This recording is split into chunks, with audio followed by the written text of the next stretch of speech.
everybody, it's me, the Real KBC, and today I want to talk about video game marketing. Now, video game marketing in itself is pretty complicated, and it's hard to navigate around for both developers, publishers, and fans alike. Now, as we all know, if your marketing is not very good, then chances are not a whole lot of people are going to be interested in your game, or maybe even not a whole lot of people know your game exists. Maybe like 5 or 10 people know that your game exists, but you want your game to be known by way more people on multiple different platforms and not just one. Or maybe one. It depends on the situation, really. But yes, good marketing can go a long way, and bad marketing can kill a video game. However, bad marketing doesn't always kill a video game. Sometimes when a video game actually has some decent or even good marketing, but it's still not received very well, well then chances are people either just didn't like the game or maybe it just wasn't that good. Anyway, video game marketing is incredibly important because it shows the world that your video game is here and it wants to be played by everybody. Again, depending on what platform it's on. Maybe it's exclusive, maybe it's not. Who really knows, right? It always depends on the situation. Video game marketing is not only important for big games, like big AAA titles, but it's also important for small indie games as well. In fact, I would definitely say that it's, while not necessarily more important, at least in my opinion, I would definitely say it's just as important. Because indie games are smaller and not as many people are going to play them, you need to get the word out for them way more than you do AAA games. So, the marketing So the marketing for your indie game has to be top notch at the very least. Right. It has to be more than just average. And it definitely has to be more than just, you know, okay or whatever. And so on. However, let's not forget that again, AAA or AA games also need really good marketing, otherwise people just won't play it. It just won't have a good market, or people just won't know that it exists. As I said, video game marketing is incredibly complicated and hard to navigate. The reason being is because, well, what's the right time to put your trailer out? How many trailers should you put out? How many trailers do people even want to see before they get sick of your game? And when will your game be releasing? All of these are important questions to ask and important questions to know right off the bat. You want to entice people. You don't want to tease them for too long. Tease them for a decent amount of time, at least a couple months. But when it gets to 1 or 2 years, well, then that just gets ridiculous because, like, well, when is this game coming out? When can I play it? And I definitely can't forget about the multiple platforms that you could play it on, if it's a console exclusive or not. Like, if it's exclusive to Xbox, then obviously you want to say it's on Xbox and Game Pass and PC Game Pass and so on and so forth. But if it's not just exclusive to Xbox or PlayStation or the Nintendo Switch, then just say that it's coming to every platform. This also includes the PC, handhelds as well. Don't forget about handhelds. It may seem like handhelds are not important, but trust me, handhelds are definitely important. Also, you have to get the right people to market it.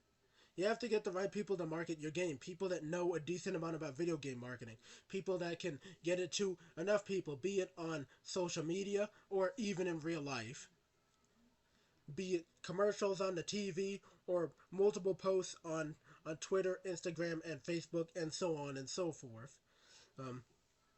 Meaning that you may very well have to hire actors. Well, I mean, it depends. You don't even always have to hire actors. I mean, that definitely helps though. It's not a bad strategy, but sometimes you do, sometimes you don't. Sometimes you do have to hire actors to basically play your game, advertise it, make it look really good, or maybe even hire influencers from Twitch or maybe even Kick, right? Or YouTube, obviously.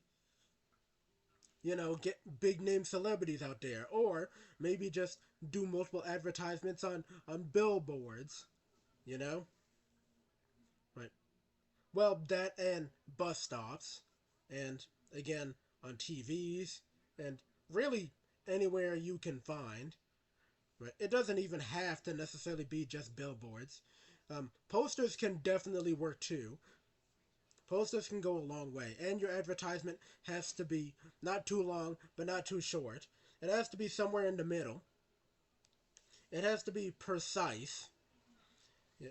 You have to advertise your video game with great confidence. You have to show that you actually care. You have to advertise your video game a decent amount. Give it a decent amount of spotlight. But don't give it too much spotlight because then people get sick of it because you're overexposing it. Don't do that. Um, of course, it's hard to create a happy medium between a few trailers and too many trailers because how many is too many and how many is too few. It's hard to tell. That's one of the things that makes video game advertising so complicated. Like, there's so many factors that go into advertising and marketing video games. It's insane.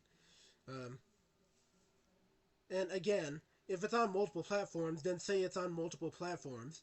Um, don't just say that it's on one platform. Make it very clear that it's coming to multiple different platforms. And again, you can either do this in real life or on social media.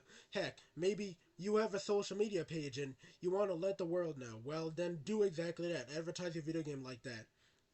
If you're decent at advertising, then you should do so. However, if you don't think you're good enough, then you should definitely hire someone. You should hire professionals that are, at the very least, competent and confident in what they do and are able to get the job done. So, yeah. Also, put a decent amount of faith into your game. Put a decent amount of faith into advertising it. Show it off a decent amount. Again, don't show it too many times, but don't show it too few times. And again, if it's exclusive or not, just make sure that it gets shown off a decent amount on that platform or platforms. So, yeah. Also, make sure not to get into any ridiculous controversies online. It's way too easy to, get into a huge fight online. Um, maybe, right, whether the dev started it or the fan started it or maybe the publisher did or said something wrong, whatever. Make sure to not get into any controversies during the marketing phase because, well, then that will drag your video game down. This is something that's become more and more apparent as time has gone on. Um, Also, you don't necessarily have to answer every question that anybody throws you, but be communicative. Be decently communicative. Whenever you can communicate with people who are interested or fans of your work from your past games, please do. Um, Also, please make sure that the publisher gets the right messaging out there. Messaging is very important, and if the messaging ain't right, then everything's just gonna get really confusing really quickly, and you don't want that. Especially if it's a new IP. Not many people are gonna play that new IP. And heck, new IP are already hard to get into well, there aren't because for one thing, there aren't as many of them, and for another thing, most people usually don't want to play new IPs because they usually want to stick to something that they know. And even when they do want to get into new IPs, um, there don't seem to be that many IPs that are new and fairly recognized or recommended, or or even talked about as much as they necessarily should. So yeah, much like advertising AA or even indie games, advertising for something like new IPs is incredibly important and it's something that you don't want to mess up. You want people to play your new IP as much as physically possible. One of the best ways to do this is to either make it exclusive to a big platform like Xbox or PlayStation or even Nintendo and get a decent amount of eyes on it, or just put it on multiple platforms, um, PC and handheld included. Uh, so, yeah. In conclusion, video game marketing is incredibly complicated. Even the best of the best can mess it up. And if you do mess it up, then your game may very well never see the light of day. Or maybe it'll get popular because of some influencers in like a year or two or three. I don't know. It really does depend there. But you definitely want to get the right people for the job. You definitely want to get it on a decent amount of platforms, or just one or two big platforms. Advertise it enough, but don't advertise it too much, and right, and make sure not to get into any controversies, and have some really nice and really concise messaging. So yeah, um, yeah, that's all I got. In general, what you really need to do is get the right people for the job. If you're good at video game marketing, then right. Then honestly, I advise you to do it. If you're not that good at video game marketing, then hire someone else. Maybe hire influencers. Maybe hire some really nice actors. Maybe hire an advertising company. Whichever. It also depends on how much money you have and how much pull you have in the industry. So, yeah. But anyway, that's all I got. If you have anything to say about video game marketing, then please just on the comment section. And I want to know what your favorite form of video game marketing is. Um, what do you think the best form of video game marketing is? Please just on the comment section. And if you want all the important stuff, then please don't forget to check the description. It is very important. And yeah, if you want more of me, then you all know exactly what to do. I won't hold your hand through the process. And yeah, King out. Have a nice day, people.